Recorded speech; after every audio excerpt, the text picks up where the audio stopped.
Hello दोस्तों, कैसे हैं। आशा करते हैं सीटेट का तैयारी चल रहा होगा। और मैंने प्रीवियस ईयर के क्वेश्चन का सॉल्यूशन करवाने की जिम्मेदारी ली है, लेकिन थोड़ा सा बीच में कहीं मैं बिजी हो गया था, इसलिए क्वेश्चन का सॉल्यूशन नहीं आ रहा था। आज के बाद आपको डेली क्वेश्चन का सॉल्यूशन देखने को मिलेगा। और आज हम लोग देखेंगे 31/12/2021 का प्रीवियस क्वेश्चन है। ये CDP का है, चाइल्ड डेवलपमेंट और पेडागोजी का क्वेश्चन है। तो आइए हम लोग फटाफट क्वेश्चन देखते हैं। पहला क्वेश्चन क्या कहता है, देखिए। पहला क्वेश्चन है, आपको ये कह रहा है कि बच्चे के विकास के संबंध में निम्नलिखित में से कौन सा कथन सत्य है। बच्चा का विकास में निम्नलिखित में से कौन सा कथन सत्य है। तो विकास का क्षेत्र सुस्पष्ट और उसका एक दूसरे से कोई संबंध नहीं है। ऐसा नहीं है। विकास का जो क्षेत्र होता है बच्चा से संबंध होता है। ये बालक विकास से संबंधित विभिन्न सिद्धांत के विकास के विषय में एक मत है। सब सिद्धांत का कोई विकास में एक ही मत नहीं है, भिन्न भिन्न मत दिया गया है। सी नंबर आपका ऑप्शन है, बच्चे का विकास उसके सामाजिक संदर्भ से प्रभावित होता है। बिल्कुल ये सही ऑप्शन है आपका। जो बच्चा का विकास होता है उसके सामाजिक संदर्भ से प्रभावित होता है। वाइगोस्की हो, पियाजे साहब हो, सभी ने कहा है कि बच्चा सामाजिक संदर्भ में ज़्यादा विकास करता है, सामाजिक परिवेश में ज़्यादा विकास करता है। आपने भी देखा होगा कि एक गांव का बालक और एक शहर का बालक, जो गांव के बालक होते हैं उनको समृद्ध परिवेश नहीं मिलता है, इसलिए उनका विकास कम होता है। लेकिन एक शहर का जो बच्चा होता है वो सर्वांगीण विकास उसका होता है, क्योंकि वह हर सामाजिक पहलू में रहने का अवसर मिलता है। तो बच्चा का जो विकास होता है वो सामाजिक संदर्भ से प्रभावित होता है। सी नंबर ऑप्शन सही है। अगला क्वेश्चन देखते हैं। अगला क्वेश्चन है ये रहा। ये कह रहा है कि निम्नलिखित में से कौन सी तीसरी कक्षा के विद्यार्थियों के स्तर के अनुकूल सूक्ष्म गति कौशल है। देखिए, सूक्ष्म गति कौशल जो है वो एक धागे में मोती पिरोना है। एक धागे में मोती पिरोना है, ये सबसे सूक्ष्म गति कौशल का उदाहरण है। बच्चा को धागा में मोती पिरोने के लिए दे दीजिएगा तो उसका एकदम शरीर भी नहीं हिलेगा, सिर्फ 2-4 अंगुलियां हिलेगा और वो काम करता रहेगा। तो इस सबसे सूक्ष्म गति कौशल का उदाहरण है। चलिए तीसरा नंबर क्वेश्चन देखते हैं। तीसरा नंबर ये क्वेश्चन है आपका, निम्नलिखित में से कौन सी प्रवृत्ति गुण पूर्णतः आनुवांशिक है। देखिए, आँखों का जो रंग है वो पूर्णतः आनुवांशिक है। आँखों का रंग गोरा काला, शरीर का गोरा काला, ये सब आनुवांशिक है। तो इसका ए नंबर हो जाएगा। ऐश्वर्या राय की जो आँख है वो नीली है, तो ये सब आनुवांशिक होता है। चलिए आइए चौथा नंबर क्वेश्चन देखते हैं। चौथा नंबर क्वेश्चन है, ये रहा आपका चौथा नंबर क्वेश्चन।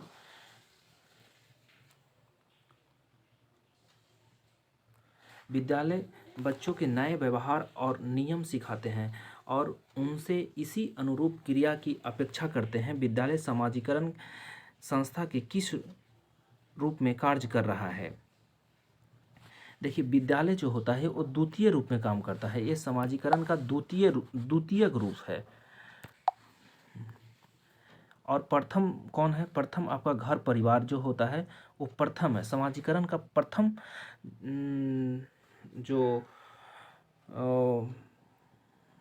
है वो घर परिवार होता है और द्वितीय होता है जो विद्यालय होता है।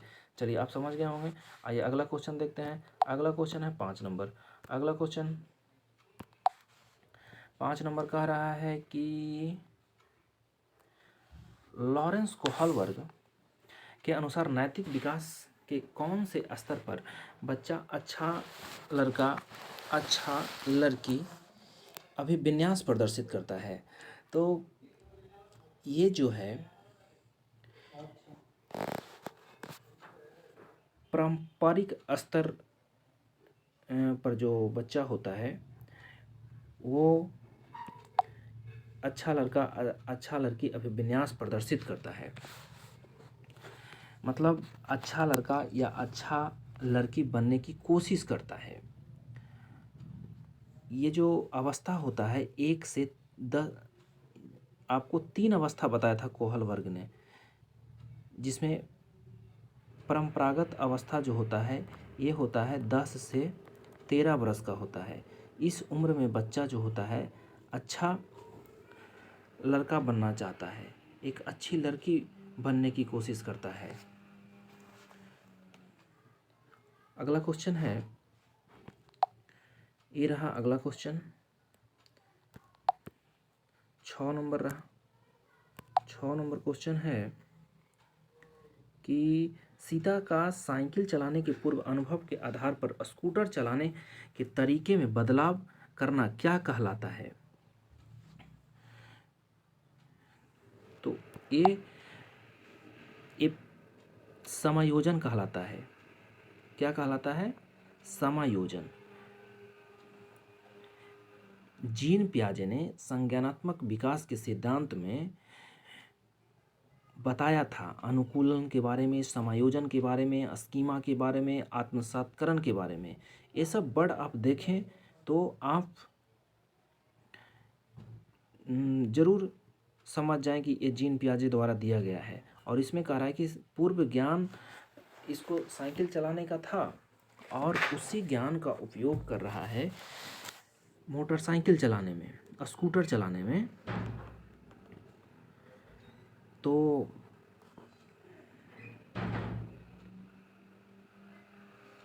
ये क्या कहलाएगा? तो ये समायोजन कहलाता है। इसमें समायोजन में क्या होता है कि इसमें बालक अपनी योजना या व्यवहार में परिवर्तन लाकर उसके साथ सामंजस्य स्थापित करता है। तो ये समायोजन हो जाएगा इसका। 7 नंबर आइए। 7 नंबर क्वेश्चन कह रहा है कि अवस्था में बच्चे लांछनिक कार्य करना प्रारंभ कर देते हैं और उनमें भाषा कौशल तेजी से विकास होता है। किस अवस्था में भाषा कौशल तेजी से विकास होता है? तो आपको पता होगा कि 4 अवस्था में बांटा गया है बच्चा को। संवेदीगामक अवस्था, पूर्व संक्रियात्मक अवस्था, मूर्त संक्रियात्मक अवस्था और औपचारिक संक्रियात्मक अवस्था। तो पूर्व संक्रियात्मक अवस्था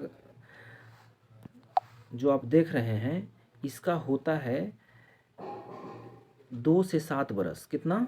2 से 7 वर्ष। तो ये जो 2 से 7 वर्ष का उम्र होता है, इसमें जो बालक होता है उसका भाषा कौशल बहुत तेज़ी से विकसित होता है।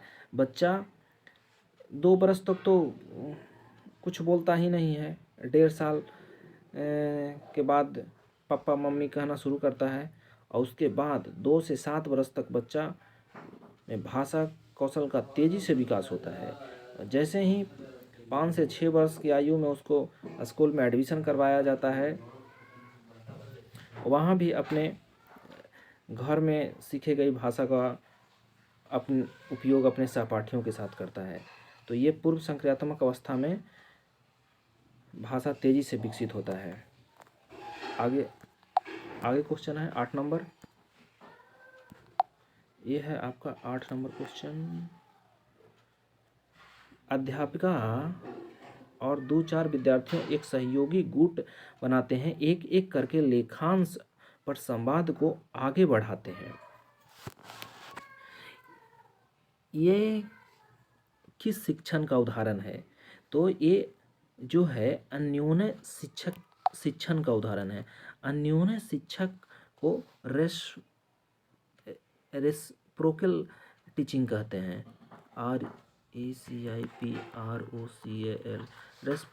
रेसिप्रोकल टीचिंग कहते हैं।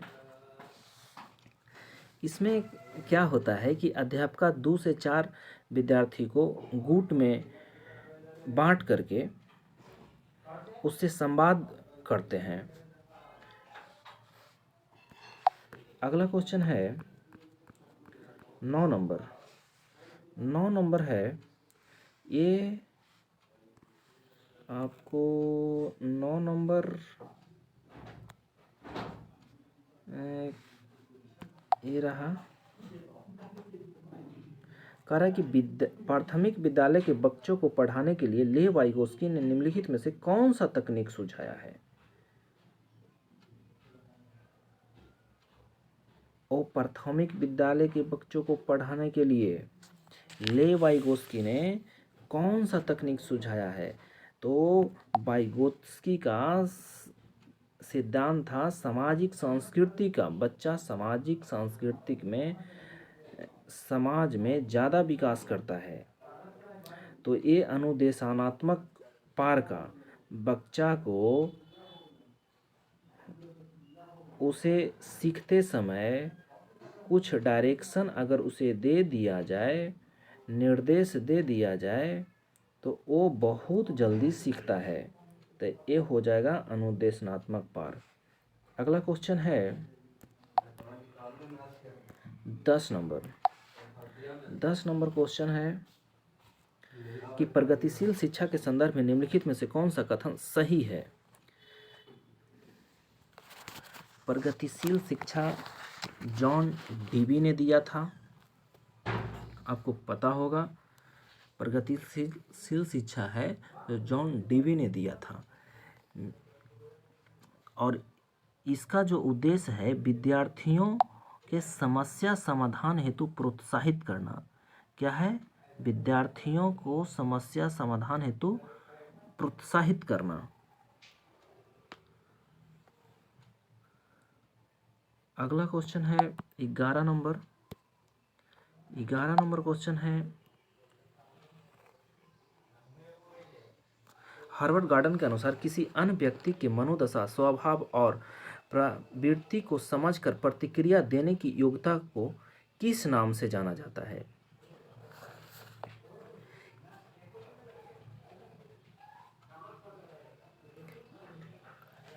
ये हार्वर्ड गार्डन ने बहुबुद्धि का सिद्धांत दिया था, और हार्वर्ड गार्डन ने बताया था कि बुद्धि जो होता है वो कई प्रकार का होता है। उसने एक अपना पुस्तक भी लिखा था। उस पुस्तक का नाम था फ्रेम्स ऑफ माइंड, और इसमें उसने मल्टीपल इंटेलिजेंसी, बहुबुद्धि का सिद्धांत दिया था। तो यहाँ पे कह रहा है कि हार्वर्ड गार्डन के अनुसार किसी अन्य व्यक्ति की मनोदशा, स्वभाव और प्रवृत्ति को समझकर प्रतिक्रिया देने की योग्यता को किस नाम से जाना जाता है? तो अंतर व्यक्तिक बुद्धि। ये जो होता है सभी में बुद्धि का अंतर होता है, भिन्नता होता है। तो सभी व्यक्ति के मनोदशा, स्वभाव को समझना अंतर व्यक्तिक बुद्धि के अंतर्गत आता है।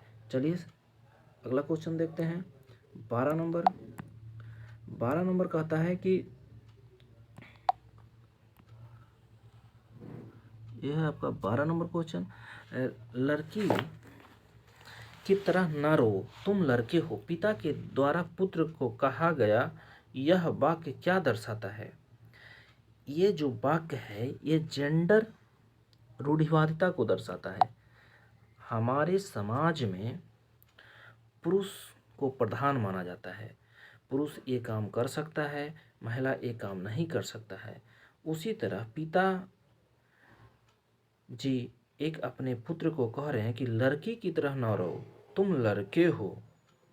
ये जेंडर रूढ़िवादिता दर्शा रहा है, तो इसका ऑप्शन नंबर बी हो जाएगा।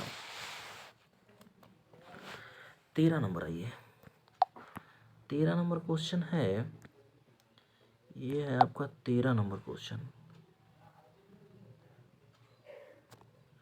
13 नंबर क्वेश्चन है कि निम्नलिखित में से कौन सा कथन सतत और व्यापक मूल्यांकन के संदर्भ में सही नहीं है? तो यह शिक्षकों के लिए शिक्षार्थियों का निरंतर परीक्षण करने का आसान तरीका है। नहीं, ये जो सतत और व्यापक मूल्यांकन है तो ऐसा नहीं है कि यह शिक्षार्थियों के लिए निरंतर परीक्षण करने का आसान तरीका है। यह आसान तरीका नहीं है। तो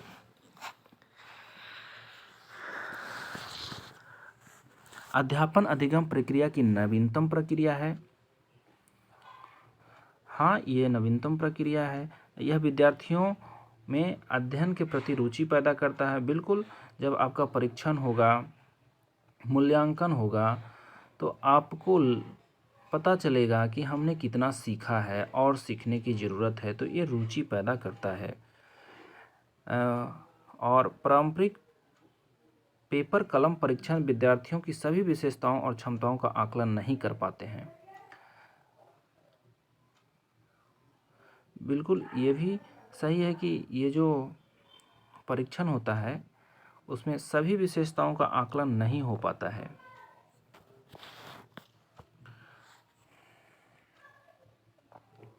अगला 14 नंबर क्वेश्चन है। ये आपका रहा 14 नंबर क्वेश्चन। ये आपको 2 गो कथन दिया गया है और आपसे पूछा जा रहा है कि कौन गलत है, कौन सही है।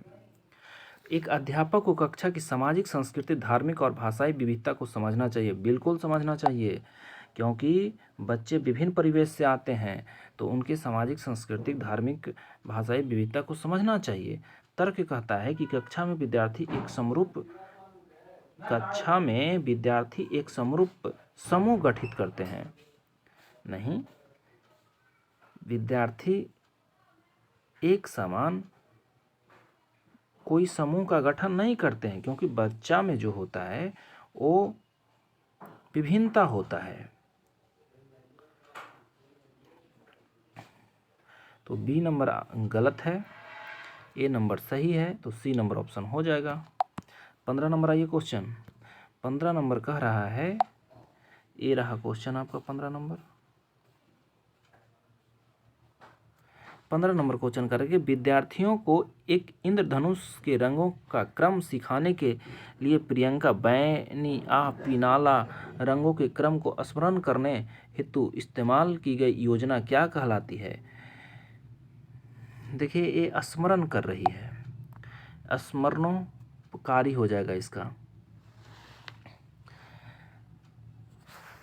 जैसे कि कुछ चीज़ें होता है, जैसे भौतिक में या गणित में, कि उसको कविता या कहानी के माध्यम बना करके याद रखा जाता है।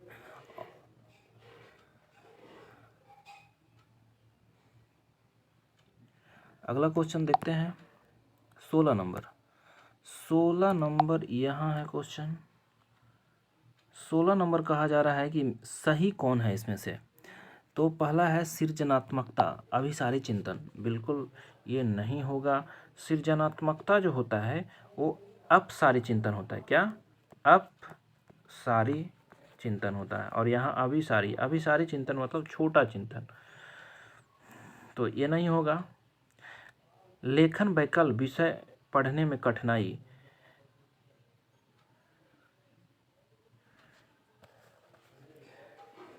लेखन वैकल्प जो होता है, विषय पढ़ने में कठिनाई होता है। युग्म का, किस युग्म का मिलान सही है?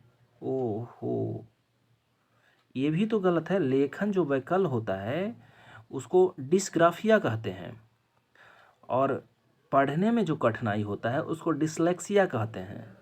ये भी गलत है। बौद्धिक स्तर एक अस्थायी व्यक्तिगत अभिलक्षण। समावेशी विशिष्ट विद्यालयों में असमर्थता अधिगमकर्ताओं की शिक्षा।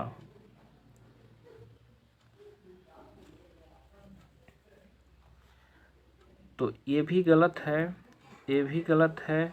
बौद्धिक स्तर एक अस्थायी व्यक्तिगत अभिलक्षण, ऐसा नहीं है कि बौद्धिक स्तर जो होता है अस्थायी व्यक्तिगत अभिलक्षण होता है। समावेश विशिष्ट विद्यालयों में असमर्थ अधिगमकर्ताओं को शिक्षा। ये जो है समावेशी जो शिक्षा होता है, ये विशिष्ट विद्यालय में असमर्थ अधिगमकर्ताओं को शिक्षा दिया जाता है। तो इसका ऑप्शन नंबर डी हो जाएगा। चलिए आइए 17 नंबर क्वेश्चन देखते हैं। 17 नंबर क्वेश्चन है, ये आपका 17 नंबर क्वेश्चन है, अंडरलाइन कर देता हूँ पहले। 17 नंबर क्वेश्चन कह रहा है कि निम्नलिखित में से कौन सी युग्म अधिगम निःशक्त वाले विद्यार्थियों के समावेशन के सफल क्रियान्वयन हेतु प्रभावशाली है। विषय वस्तु के प्रस्तुतिकरण के लिए बहुविध साधनों का प्रयोग करना। हाँ, बिल्कुल सही है, बहुविध साधनों का प्रयोग करेंगे। विद्यार्थियों की आवश्यकता के अनुसार व्यक्तिक शैक्षणिक योजना को समुन्नत करना। बिल्कुल, आवश्यकता अनुसार व्यक्तिगत शैक्षणिक योजना बनाएंगे। ये भी सही है, ये भी सही है। प्रक्रिया उन्मुख अधिगम के बजाय उत्पादन उन्मुख लक्ष्य को बढ़ावा देना। नहीं, हम उत्पादन पर फीडबैक पे नहीं जाएंगे, ये गलत है। सभी विद्यार्थियों के लिए एक समान मानक निर्धारित करना और कक्षा में विविधता की अनदेखी करना। नहीं, हम कक्षा में विविधता की अनदेखी कभी नहीं करेंगे, तो ये भी गलत है। 1 और 2 सही है, ऑप्शन नंबर सी हो जाएगा। आइए 18 नंबर।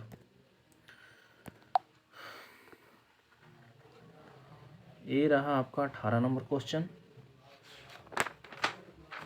18 नंबर क्वेश्चन कर रहा है कि आपकी कक्षा का एक विद्यार्थी अपने विचारों को व्यक्त करने में मुश्किल महसूस करता है और बार बार विद्यालय द्वारा निर्धारित मुख्य धारा रूपी भाषा और उसके अस्थायी कस्बे की बोली में फेर बदल करता है। एक अध्यापिका के तौर पर आपको क्या करना चाहिए? तो अध्यापिका के तौर पे हमें अनुक्रमित रूप से लक्षित भाषा में समरूपी शब्द अर्थ को प्रस्तावित करना चाहिए। क्या करना चाहिए? अनुक्रमित रूप से लक्षित भाषा समरूपी शब्द अर्थ को प्रस्तावित करना चाहिए। उसको फटकार नहीं लगाना है। भाषा शुद्ध एकल समरूपी इस्तेमाल करना चाहिए। ऐसा नहीं है कि उसको हम लोग दबाव देंगे कि एकदम शुद्ध बोलो। अगर घर की भाषा कुछ यूज करके अगर वो बोलने की कोशिश करता है तो हम उसकी मदद करेंगे। तो ऑप्शन नंबर इसका सी हो जाएगा। चलिए आइए 19 नंबर। 19 नंबर क्वेश्चन है कि एक समावेशी कक्षा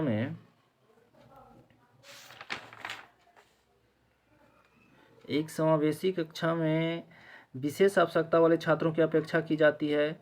विशेष आवश्यकता वाले छात्रों की अपेक्षा की जाती है कि सभी उपयोग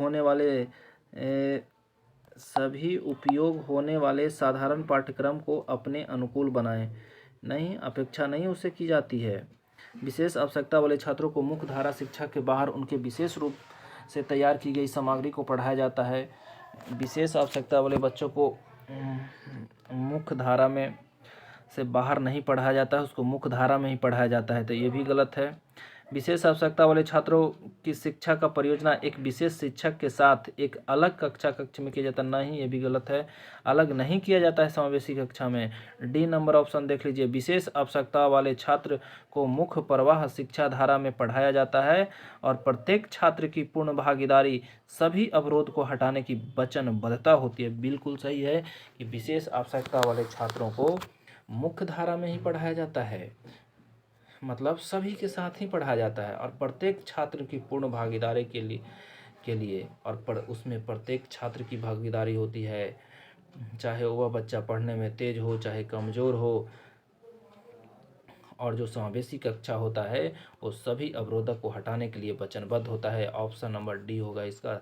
चलिए आइए 20 नंबर क्वेश्चन। 20 नंबर क्वेश्चन कहता है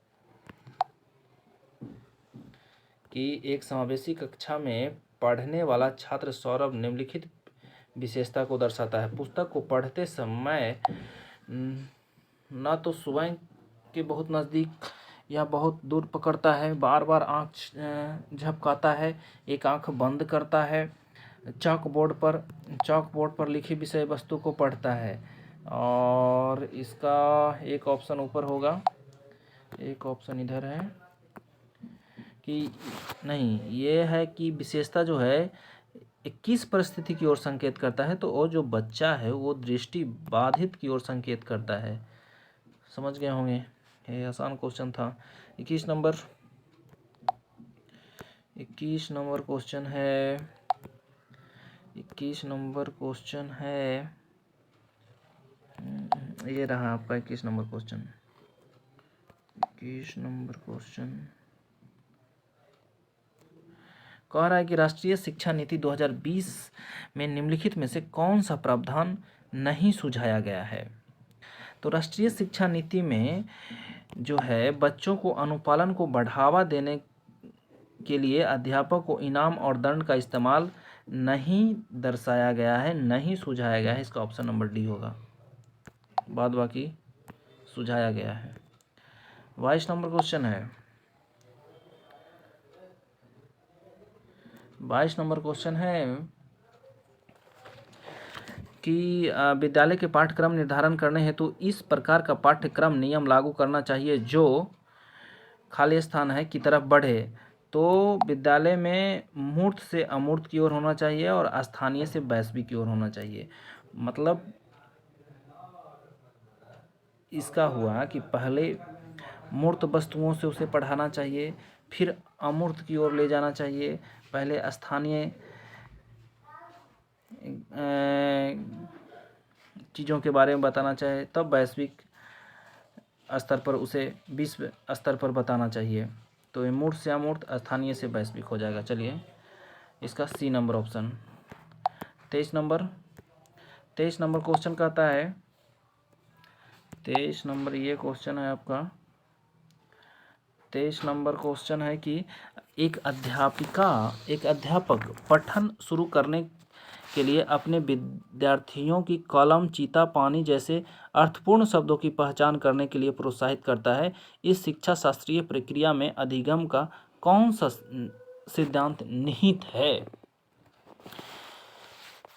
तो ये संरचनावाद हो जाएगा। संरचनावाद जो होता है ये ऐसा सिद्धांत है कि विद्यार्थियों में ऐसी समझ और ज्ञान को विकसित करता है जो पूर्व के ज्ञान को नए ज्ञान के साथ एकीकृत करता है। मतलब उसे विद्यालय में प्रवेश से पूर्व का जो ज्ञान होता है उसे शामिल किया जाता है।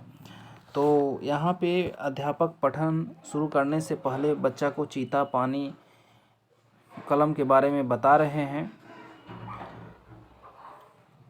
ये संरचनावाद हो जाएगा। 24 नंबर आइए,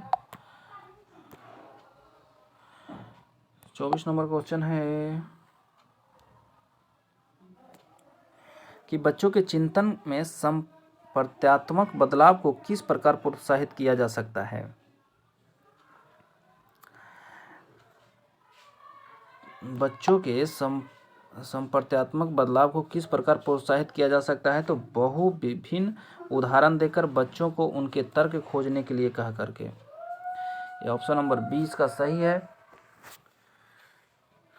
रट्टा नहीं मारना है, दंड का प्रयोग नहीं करना है और बारंबार वेदना और अभ्यास से भी नहीं होगा। ये बहु विभिन्न उदाहरण देंगे उनके तर्क खोजने के लिए कहा करके। बी नंबर ऑप्शन सही है। 25 नंबर क्वेश्चन आइए, 25 नंबर क्वेश्चन है,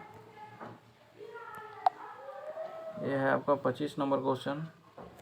कह रहा है आपकी कक्षा का एक विद्यार्थी प्रतिस्पर्धात्मक वातावरण के बारे में आंशिक और चिंतित रहता है। एक अध्यापक के तौर पर आपको लगता है कि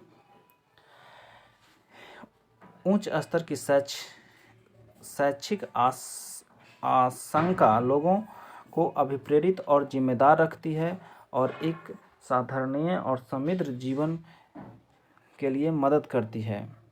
नहीं, ऐसा नहीं है कि हमारी प्रतिस्पर्धा होगा, हमारे बीच प्रतिस्पर्धा रहेगा तो मेरा समृद्ध जीवन होगा। नहीं, प्रतिस्पर्धा रहेगा जब तक कंपटीशन की तैयारी करते रहिएगा, नौकरी की तैयारी करते रहिएगा, तब तक आपका समृद्ध जीवन नहीं होगा। जिस दिन नौकरी हो जाएगा उस दिन आपका समृद्ध जीवन कहलाएगा। अब बी नंबर ऑप्शन कहता है कि विद्यार्थी की बढ़ी हुई संशय और बेचैनी से भावनात्मक डर पैदा होता है जो विद्यार्थियों की एकाग्रता शक्ति क्षमता को प्रभावित करता है। बिल्कुल सही है कि ये जो प्रतिस्पर्धा होता है उससे भावनात्मक डर पैदा होता है जो एकाग्रता क्षमता को प्रभावित करता है। तो इसका ए नंबर ऑप्शन सही हो जाएगा। ए गलत है और बी सही है। आइए 26 नंबर क्वेश्चन। 26 नंबर क्वेश्चन ये रहा। 26 नंबर क्वेश्चन ये है। 26 नंबर क्वेश्चन कह रहा है कि अनुसूचित जाति और जनजातियों से जुड़े बच्चे प्रथम पीढ़ी विद्यालयगामी लड़कियां और दिव्यांग बालक शिक्षा की पहुंच के संदर्भ में स्तर पर होते हैं। तो इनके लिए जो शिक्षा होता है, जो अनुसूचित जाति जनजाति के बच्चे होते हैं, दिव्यांग बालक होते हैं, लड़कियां होते हैं, इनका जो शिक्षा होता है इनके लिए प्रतिकूल होता है, मतलब इनके विरुद्ध होता है, इनको अनुकूल बनाना पड़ता है। तो इसका ऑप्शन नंबर ए हो जाएगा। 27 नंबर क्वेश्चन कहता है, ये रहा आपका 27 नंबर क्वेश्चन। 27 नंबर क्वेश्चन में दिया गया है दो गो कथन। कह रहा है कि विद्यालय में अधिगम बच्चों के सामाजिक संदर्भों में निर्लिप्त होना चाहिए। विद्यालय में अधिगम बच्चों के सामाजिक संदर्भों से निर्लिप्त होना चाहिए, मतलब विद्यालय में जो सीखने का वातावरण होता है उसमें सामाजिक संदर्भ नहीं होना चाहिए। ये गलत लिखा हुआ है, सामाजिक संदर्भ होना चाहिए, ये गलत हो गया। बी नंबर, विद्यालय में प्रवेश से पहले ही छात्रों के पास सुपरिभाषित शब्द भंडार प्रत्ययों की समझ होती है। विद्यालय में प्रवेश से पहले छात्रों को सुपरिभाषित शब्द भंडार नहीं होते हैं, टूटी फूटी भाषा में कुछ शब्द जानते हैं, सुपरिभाषित नहीं होता है। तो ये दोनों गलत है, ऑप्शन नंबर डी हो जाएगा। आइए 28 नंबर। 28 नंबर कह रहा है, ये रहा आपका 28 नंबर। कह रहा है एक छात्रा यह मानती है कि वह एक परीक्षा में सफल नहीं हो पाएगी और वह अपने प्रदर्शन को कभी सुधार नहीं कर सकती। सामर्थ्य के संदर्भ में छात्रा का यह विश्वास उसके अधिगम को किस प्रकार प्रभावित करता है। ये जो है छात्रा को कार्य छोड़ने और अनुभूति का एहसास दिलाता है, उसके अधिगम असहायपन की ओर धकेलता है। उसको ऐसा लगता है कि ये काम हम छोड़ दें, हम नहीं सीख पाएंगे।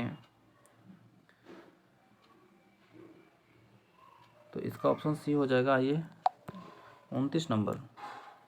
29 नंबर ये रहा आपका क्वेश्चन। 29 नंबर कारण निम्नलिखित में से कौन सी योजना विद्यार्थियों को सीखने के लिए निरंतर अभिप्रेरित रखने में ज़्यादा मददगार है।